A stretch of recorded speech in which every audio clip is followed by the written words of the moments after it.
Tod Nielsen was one of the very first people I met at Microsoft.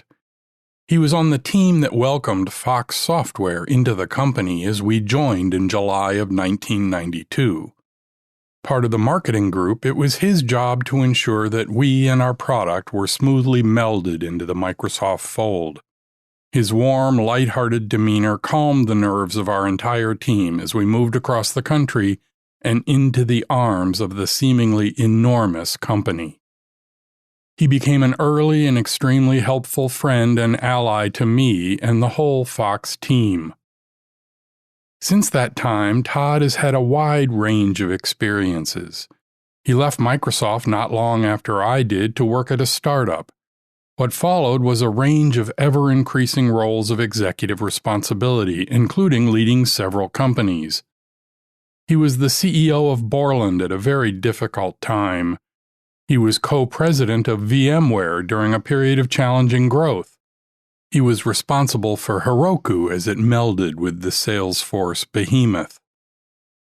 Today, Tod is the CEO of FinancialForce, a strong player in the ERP space, part of the Salesforce universe. It's a big job in a competitive space, but perhaps nothing tells you more about Tod than his most recent connection he made for me. I ask everyone I know for referrals to engaging guests for this podcast. When I asked Tod, he immediately mentioned Michael Kennedy, the CFO of the Muscular Dystrophy Association. You heard from Mike a few episodes ago. What's interesting is that they met because the MDA is a customer of FinancialForce. Tod so frequently checks in with his customers, even on the other side of the country, that he and Mike became close friends. That kind of attention to detail and passion for customers from a CEO says as much about Tod as I ever can.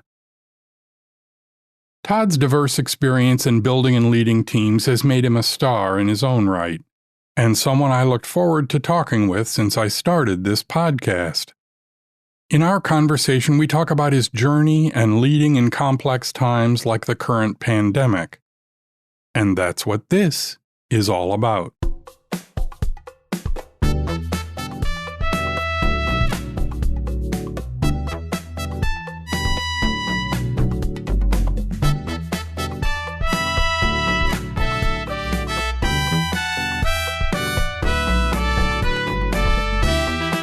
This is Leading Smart, the show about managing in the brainpower age.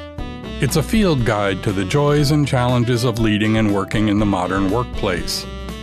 I'm Chris Williams, your guide to the stories and ideas that I hope will inspire you to be a better leader in the world of knowledge work. This episode is another of my conversations with leaders, this time with a talented leader and multi-time CEO. This is episode 219, my conversation with Tod Nielsen.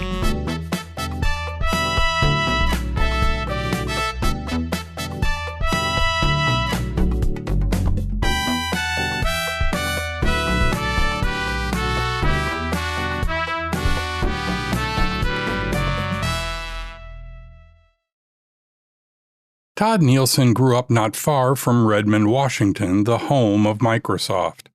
He had started his own software business building database applications for local companies when a friend of his from Microsoft came calling.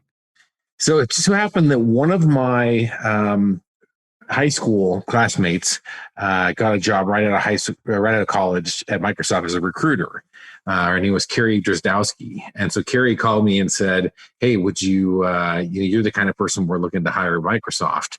And at the time I was, in the tech world. I had my own DBase consulting business and the like, but I was, overwhelmed by Microsoft. I was like, wow, Microsoft's this big company. I mean, there's 800 employees there. Can you imagine how big that is? And, would I really fit in? And so she said, hey, come to an interview, see what happens. And I interviewed and was just honored to have the opportunity to join Microsoft. And when was that? 1988. And so what did you start working on? So I started working on what became Microsoft Access. And so, in fact, a funny story, when I first started at Microsoft, I was, a young kid and I was intimidated as all get out. And my first interview was 8 a.m. with Rob Glazer. And, and so, Rob starts off and he says, I'd like you to write some code on the whiteboard and then explain to me the difference of doing it in C versus doing it in Pascal and, how things are going to push on the stack or whatever. And I, of course, have no idea what he's talking about, zero idea what he's talking about. And so the question, I answered the question with the following answer. And this is why I'm here today and why I have a career. Because I looked at him and I said, if my resume implies to you that I can answer that question, it goes to show that I am the greatest marketer on the planet. There are 10,000 people that want to be in this seat right now, and I'm here to be at Microsoft because I can know how to market. I don't know how to write the code, but I know how to talk about and sell its value proposition and get people excited about it. Rob Glazer, who later went on to found Real Networks, the OG streaming audio service, referred Tod to the database groups, where he worked on the product later to be called Access, and wound up working for Adam Bosworth, another famous name in tech. So in that journey, one of the things Adam said is, okay, Tod, we don't really have needs for a product marketer right now. And so, but because you know the database market and your enthusiasm, I want you to switch into program management, which is a more technical position. And you're probably not going to be the greatest at program management, but it'll be a good experience to grow in your career and what have you. And then when the product is ready to ship, we can then move you back into product marketing. And so we did that. And program management was a very challenging discipline for me, but I learned a ton. I mean, it helped me a bunch. Do you remember when you started to manage people? Do you remember when that happened? Sure. So when I moved over to out of program management into product marketing for Access at the time, I became a group product manager. And so one of my first hires was David Risher. And I had a team of marketers working for me, and had just great people, and was just learning what it is to lead and to manage. And in those days, I was a domain expert on the particular product, and it helped build it, and so it helped me earn the respect of my employees, because they could say, hey, this guy really knows what's going on. And what he doesn't know, he's willing to admit, but he also knows other people that can find out the answer, what he doesn't know. Then the next step is managing managers. Do you remember when that first happened for you? Yeah, that first happened when I left the database group at Microsoft. I ran for a period of time what we call the connectivity business unit, which was a nice way of saying it was a substrate of the Exchange Group or the Outlet Group based in Canada. And so I was general manager up there running that team of development, testing, the core infrastructure that it takes to run the team. And, all the leads had employees, and it was a new experience for me. And the other thing that was a new experience is because it was in Canada, in Vancouver, which is only 120 miles away from Redmond. I had no idea growing up in the Northwest that there was such a cultural divide and a difference between being a Canadian versus being an American. And when we made the decision to move the business unit to Redmond and move people out of Vancouver, it was incredible to me how difficult it was, because it was only 120 miles of distance. And yet people were asking me questions like, am I going to need to buy a gun? What kind of, and just the whole perception of America as this different, place. And so getting people through was very challenging. And so one of the things that I did is I knew that it was key to get a couple of the leaders to say they would move, and then we could get everybody else to fall. Because when we announced it, we gave people 30 days to let us know were they going to make the move or not. And 28 days into it, nobody was committed. And so it was like, oh, what am I going to do? So I got a meeting with a couple of the key leaders and had a briefcase of cash and had a chess timer and went to him and said, you have 5 minutes to decide, are you going or not, and hit the chess timer. And the person was like, well, I got to talk to my wife. I got to have my family. What am I going to do? It's like, this cash is yours if you say yes. And so used a little bit of extra hardcore incentive to get the first couple of folks to make the leap. And then from that point, it just sort of, snowballed into getting, most of the team to move down to Redmond.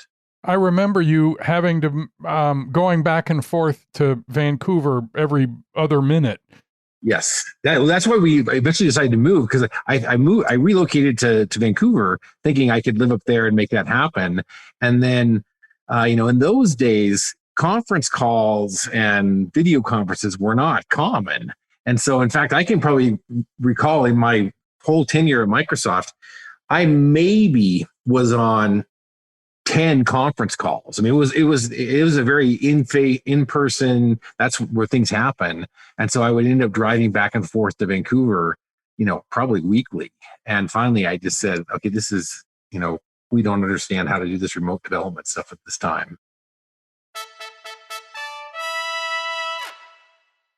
Tod rose to become a vice president, but left to join a startup called CrossGain just after the peak of the dot-com era. With the dot-com bubble, we had friends and associates that were, billionaires on paper. And I didn't think many of them were that much smarter than I was. And so I thought, well, hey, there's opportunity out there. Let's figure it out. But June of 2000 was not the time to do a startup, for sure. And so I left, and we had a challenging year because the dot-com bubble burst in March of 2000, and the company was acquired by BEA Systems in the summer of 2001. Yes, I was the CEO of CrossGain when the startup, and then when BEA bought CrossGain, I was their chief marketing officer. And in my last 3 or 4 months there, I was running marketing and running development, which is sort of a weird combination. But my belief in leadership in general is transparency and shooting straight with people and tell them here's the good and here's the bad. And I had built up a solid trust from the engineering team. So they sort of said, look, if we're going to be led by anybody, since we don't have a leader at the moment, we want to be Tod. One of the things that we saw a lot of, particularly around that time, was people leaving the company, leaving Microsoft, saying to themselves, well, I've run $1 billion business, so I can do this and I can be a CEO. But in point of fact, none of those people had sales working for them. None of those people had support working for them. None of those people even knew how to pay rent. None of those people knew. Yep. So an awful lot of people went out thinking I can be a CEO. You left and thought you could be a CEO. Was that a rude awakening? Was that something you understood? Did you know what you were getting into? No, my first CEO gig at CrossGain was certainly a eye-opening experience. I mean, I grew up at Microsoft where I was, coddled, if you will, or had infrastructure and had everything in place. And at CrossGain, our first office was in Bellevue and was this funky little space, and I was just like, wait a second, where am I? And so it took a while to, get comfortable. And because of just the economy and what was happening with the dot-com bubble, it just, became a challenge.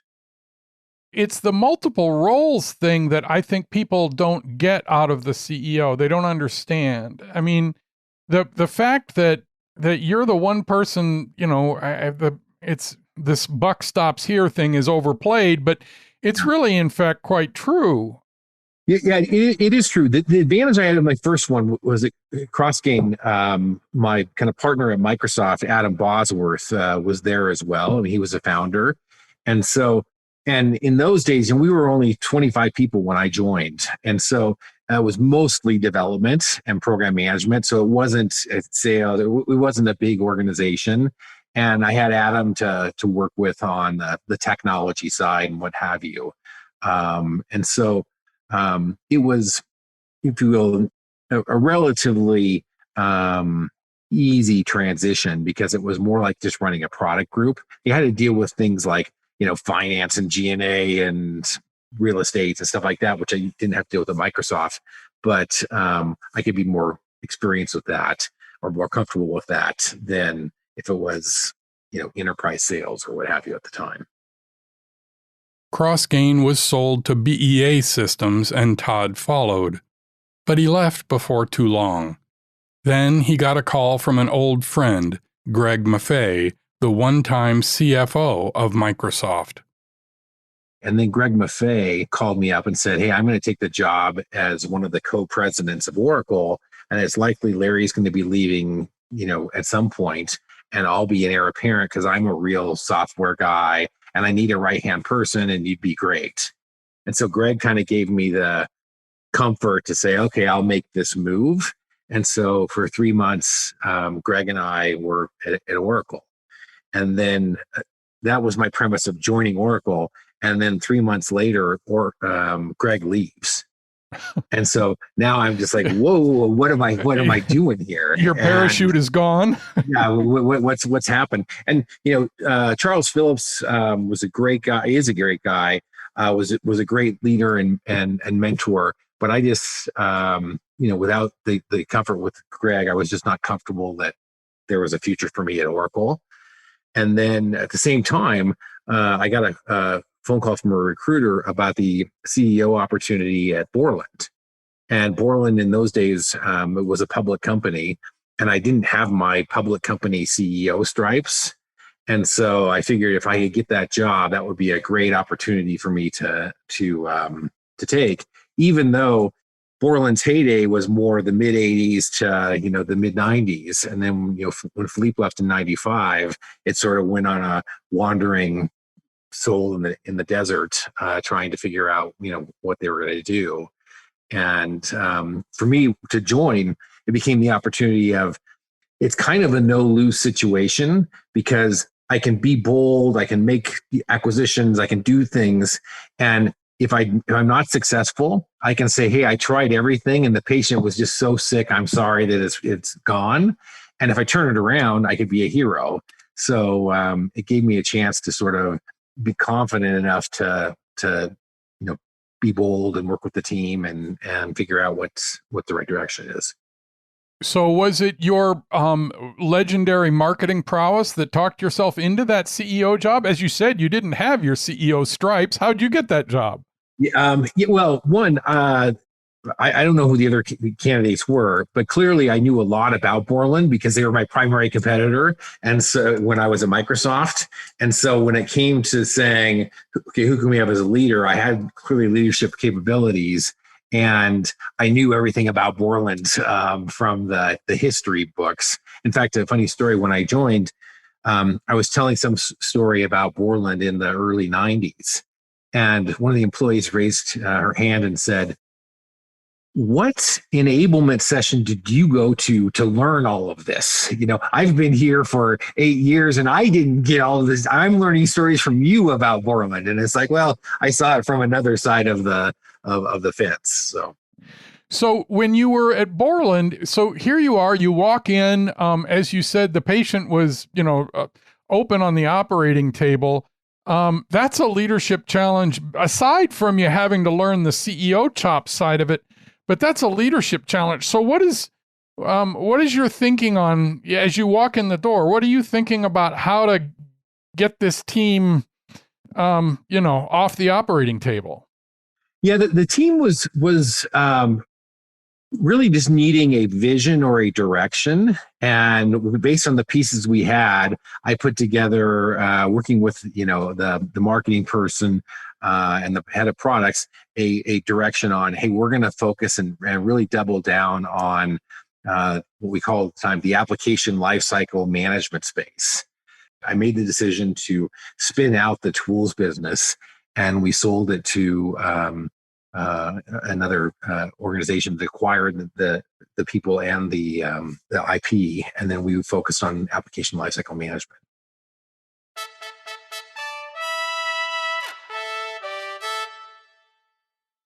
Eventually, Tod turned the company around enough to find a buyer. He was working on closing that deal when another old friend from Microsoft, Paul Maritz, came calling. I too had worked with Paul at Microsoft not only as a manager but later as his HR director. So the acquisition of Borland, we started the discussions kind of in the summer, fall, if you will, of 2008. And the deal wasn't quite signed, but my friend and mentor, Paul Maritz, in July became the CEO of VMware. I met with Paul, and when he became CEO, to congratulate him, and he said, "Okay, I haven't really been. I was at Microsoft with you. I've been on an 8-year philanthropy, enjoy life journey. Tell me what the CEO has to worry about." And so I was running him through all the different things that the CEO worries about, and Paul was like, "Okay, I hate all of those things. I like product strategy and direction, but I don't want to deal with that other stuff. So will you come join me and be chief operating officer at VMware?" And that had to be fun because Paul's fun to work with. Yeah, Paul's incredible. It was an incredible experience. I learned a ton. The other thing I learned that was interesting at VMware is this was after the financial crisis. So at the beginning of 2009, the world, VMware stock, when they went public in the spring of 2008, it went up to like 117 or 120 or something like that. And then, 6 months later or something like that, it was down to 15 or 16. And so and in the Valley, when your company stock goes up and then goes down, rarely does it go back up again.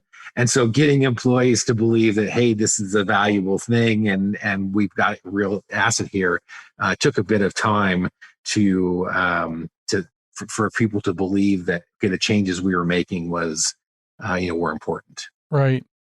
But they ended up doing okay, right? I mean, we had a great run. When I joined at the beginning of 2009, they finished 2008 doing about 1.8 billion in revenue. And when I left in 2013, they were doing over 6 in revenue, and the market cap went from 8 billion to 50 billion. So it was a great experience. The ride at VMware offered many chances to learn about leading in both bad times and good. It exposed Tod to a small company called Heroku, who was at the forefront of development for the cloud. Once again, a phone call from a leader got Tod his next gig. And then in 2010, Salesforce bought Heroku and announced it at their big conference, Dreamforce.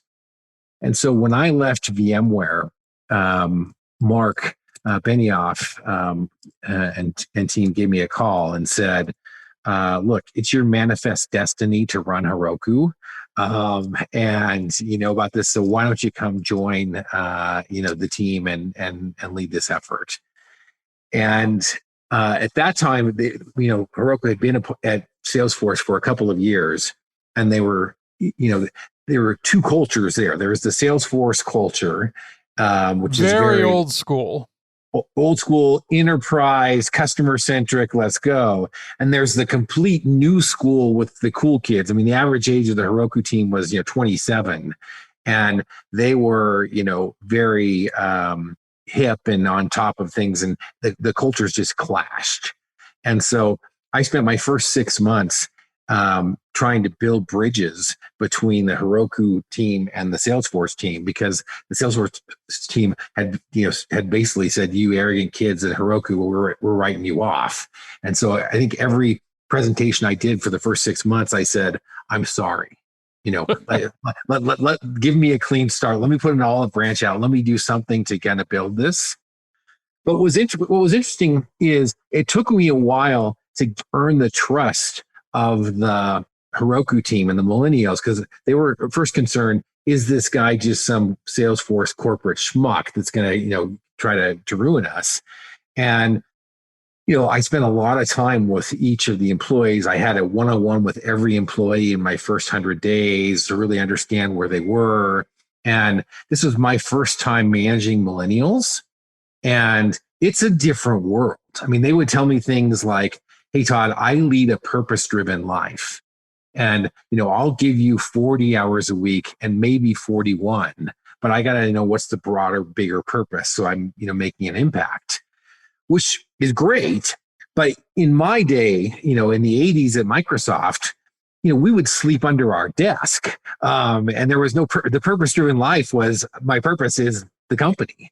And that's what the focus was. And so it was a different kind of spin as far as getting them excited about customer impact and how it goes and how to really influence the world, as well as providing them opportunities to do social philanthropy and stuff like that. So it was I learned a ton about how organizations can't just be old school, what I say goes, make it happen, because smart people, they have a lot of choices. And no one would say this to me directly, but basically it would be like, look, if you don't give me what I want, I'm going to go to the startup next door, and they will.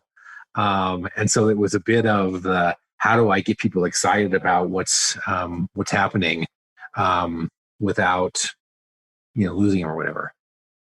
Vision has always been sort of the underlying thing. I don't know many people who were sleeping under their desk at Microsoft because they thought they'd become a billionaire. I think they were sleeping under their desk because they thought they were going to change the world. For sure. I absolutely agree with that, for sure. And it's just the mindset to change now, where they wanted to see the impact to make it happen, but they also had other aspects of their life. They cared about, Salesforce has a philosophy that they call their 1-1-1, where they give 1% of their employees' time, 1% of their equity, 1% of their revenue to charitable organizations. And it's really been an impactful way to get the employee population at Salesforce activated and impacting the world in ways beyond just software. Yeah. I think that's one of the interesting things about the CEO role, in that I think one of the things that most people don't see who look up at a CEO is they don't realize that in many ways the CEO is like when you were talking about the relationship of Heroku and Salesforce, I was thinking of was it Damon Wayans who did the Obama anger translator? I'm thinking of the CEO, though, is the interface to the outside world, whether that outside world is the parent company or the outside world. And where do you think the balance for a CEO, does it change? Is it pretty constant? Is a CEO always 50-50, inner focused, outer focused? What's that balance? That's a great question. I think it partly depends on where the specific CEO and what his comfort zone is. I think a good balance is certainly 50-50, because if you err too much to just external, you can end up being disconnected or out of sync with your team or your employee base. And so I like to kind of be realistic and pragmatic and connected to my team, as well as paint a vision and a story to the future. One of the things that I find is a lot of leaders in the world today, they may have a vision, but it's nowhere at all connected to reality. And so their employee population, or people that know the company well, will look at it and say, there's a huge disconnect between A and B. What planet are you on? And I really try to be realistic and honestly assess, hey, here's where we're great and here's where we're not. Another technique I use is I encourage my employees to try new things, to innovate, to go. And if they're going to fail, that's fine. Just course correct quickly. A lot of CEOs play I'm going to throw my phone and I'm going to scream and yell if you got something wrong. And I believe that, hey, if you get something wrong, that's okay, as long as you learn from it and you're able to course correct quickly and move it to the right, to the next path.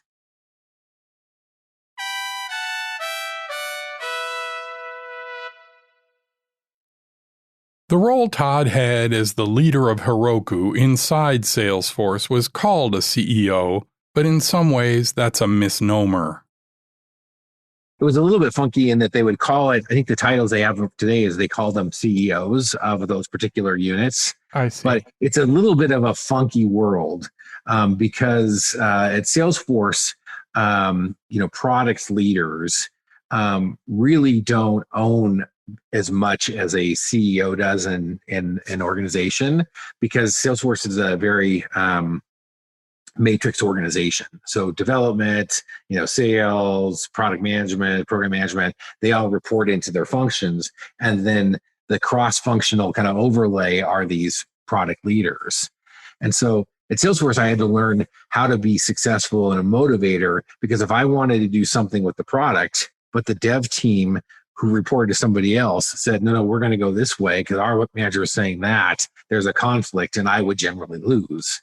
And so it was a matter of how can I rationalize and work through that. And to be honest, I struggled in that organization because I was doing so much via influence and relationship versus being able to say, hey, this is the direction, let's go. Right.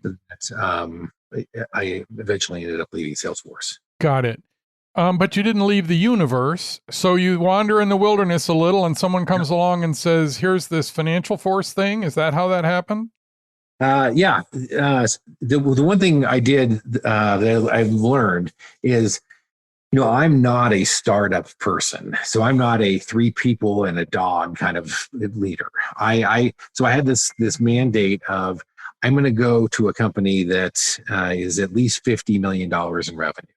And the reason I picked that 50 million is because at 50 million or above, you generally have a product direction, you have some customers, and you just need to figure out how to scale and how to do processes. And that's what I'm good at.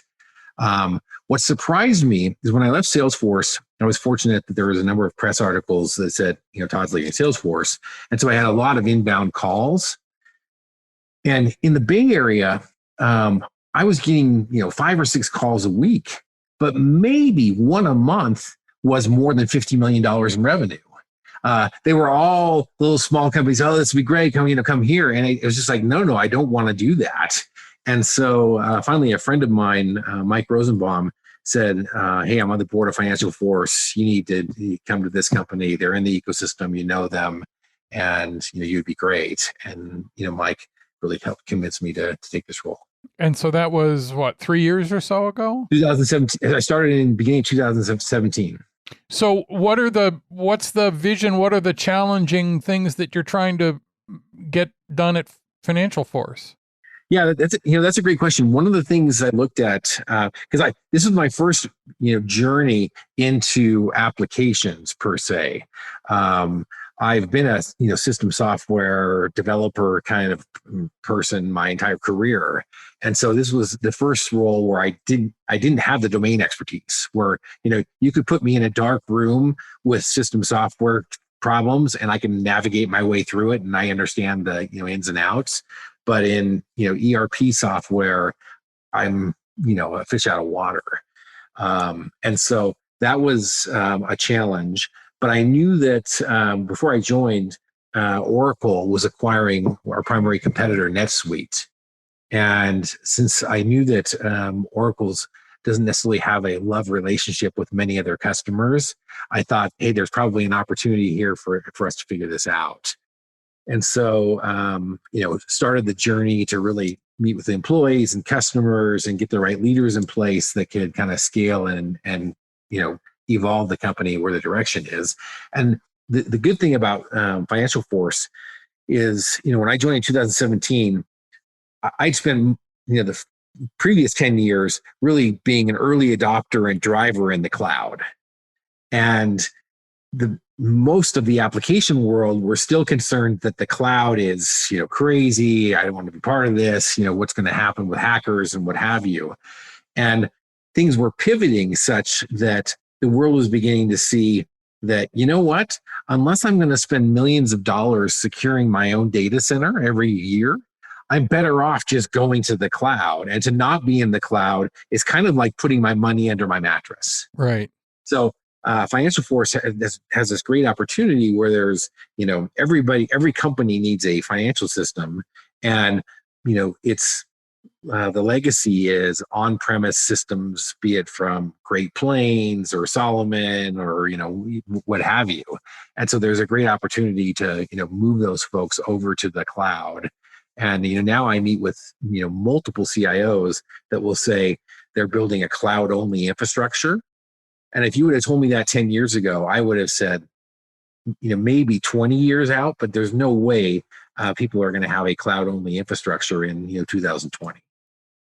So here comes Tod Nielsen. Tod walking in the door, been doing tools and system software for decades, and walks into this meeting full of people who are application software people. And how do you win their trust, particularly when you can't speak their language? Yeah, so I couldn't speak the direct language, but I was exposed enough because I worked with many companies in my career that were building, accounting systems on top of system software that we had. So I knew enough about requirements as far as, performance and scale and things like that. So I could be credible. And given I came from Salesforce and FinancialForce is built 100% on Salesforce, that gave me some additional, credibility I was able to leverage. Did you spend 6 months trying to or was it fairly easy to get people to listen to you? It took some time. I mean, of course, people are going to listen to the CEO and offer respect, but to earn that trust took a little time. So what I did in the case of FinancialForce, it turns out that we've got about 200 or so employees in this little town in the UK in Yorkshire, in a little town called Harrogate. We're headquartered in the US, but a majority of the development all happens in Harrogate. And so my first year there, I went and spent 3 months in the fall where I moved. My wife and I basically relocated to Harrogate to spend time with the people. And that immersion, if you will, into their culture and appreciation. And to be honest, my wife, Allison, she would move to Harrogate. She's like, this is, I love this place. It's they've embraced her and she's embraced them. And so that really went a long way for folks to say, gosh, this person cares about the company and cares about us because he's willing to uproot his own life to, spend time with us.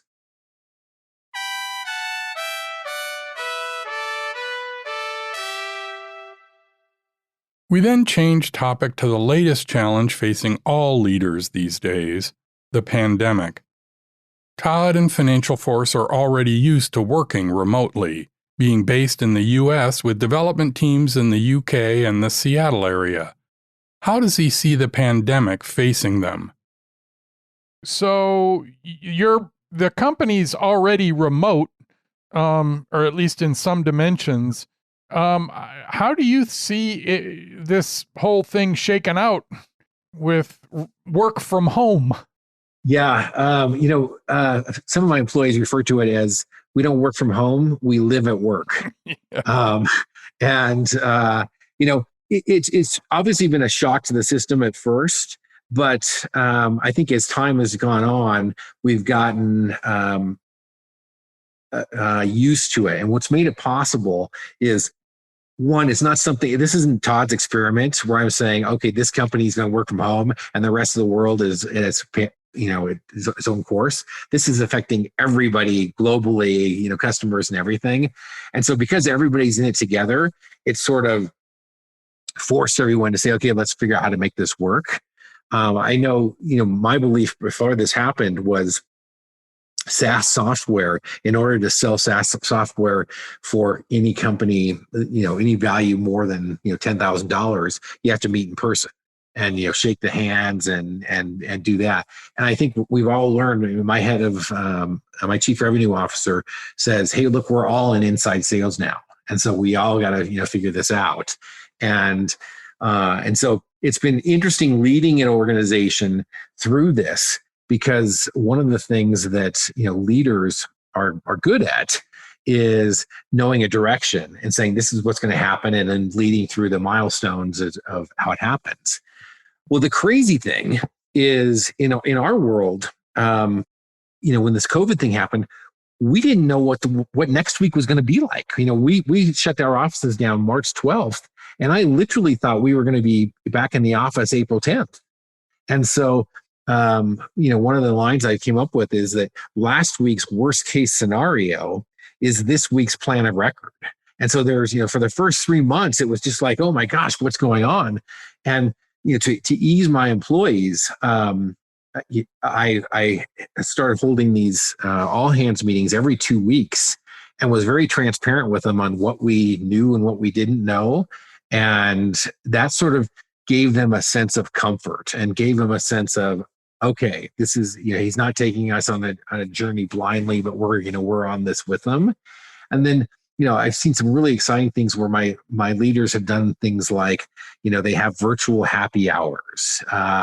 One team had bring work to kids day.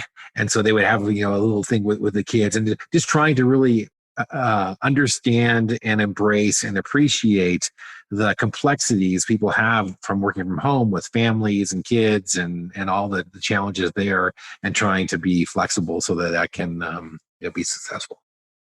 It will be interesting to see what happens in a the building software from home thing. I think a lot of people can sort of figure out how that'll work, and that might work. The whole sales and marketing side of the world, boy, that gets thrown a pretty serious loop here. As you noted, enterprise software or enterprise sales of any kind have always been around a conference room table. Yeah, absolutely. But now I think people are used to, 5 months into this, I think they're used to the Zoom interface. What I find is, if we've met in person before, you can easily get things moving. If we haven't met in person at all and you're establishing a first connection, then it's a little bit more challenging. But, it's if you think about, what it's going to take to get back into an office and then be comfortable that you're going to have customers in or vendors in to see you, and what's the safety. And there's a whole bunch of logistics to figure that stuff out. And so I think many companies, or just at least in the tech sector, are saying, we're just going to work from home for the rest of this year, and we'll see what happens and make the best of it. What's funny is I was on a panel with a bunch of CEO friends of mine, and we were asked a question about productivity. And all of us have different ways to measure KPIs and productivity, but every one of us said that our productivity of our development teams has actually improved. And I think part of it comes to generally developers are more introverted, and as such, not being in an office where they're distracted or bugged by other people gives them a chance to just focus and work on the challenges in front of them. One other funny story on the sales side is, one of the things we're finding now is customers that have historically been challenging to meet with in person because of their schedules or what have you, are now easier to meet with. And so, one of the things I've had to look at in our sales cycles is the fact that they're meeting with person X and having an engaging, hour-long conversation. They're, in my opinion, inappropriately moving something further along in the sales cycle, saying, look, in the old world, this would be a stage 4. And I'm like, yeah, but in this new world, yes, you had an engaging conversation, but it's still stage 2. It's going to take, there's more steps we have to go through in order to get to the final deal close. Advantage now of, our system plus Salesforce is you get this full 360-degree view of front office and back office being together. And so being able to, double click on an invoice all the way through to the beginning opportunity and see that thread really provides insight and visibility into your customers that you probably haven't had before. And so there's some real benefits to the vision that Mark is on. And Mark is he often says these statements like, connect to your customers in a whole new way. And sometimes people think, oh, that's just marketing. But when you actually drill into it, you realize, gosh, there's some real substance and some real innovation in in that vision.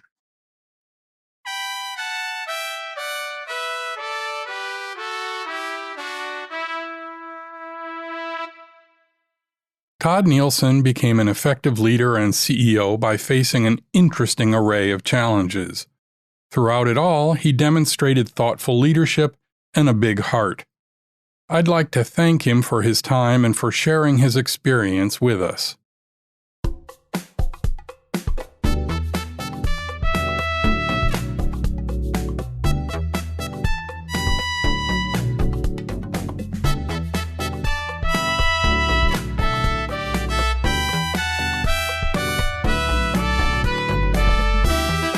Leading Smart is from me, Chris Williams. You can find out more about the show and discover other resources for leaders at my website, clwill.com. If you like the show, please share it with your friends, especially on social media. Referrals are the greatest source of new listeners. I'd also love your feedback. I'm the CL Will on Twitter, LinkedIn, and Facebook. Or send an email to pod@clwill.com. That's it for this episode. The next episode will continue the series on communication. I hope you'll listen. Until then, please remember that each of the several dozen decisions you make today are part of Leading Smart.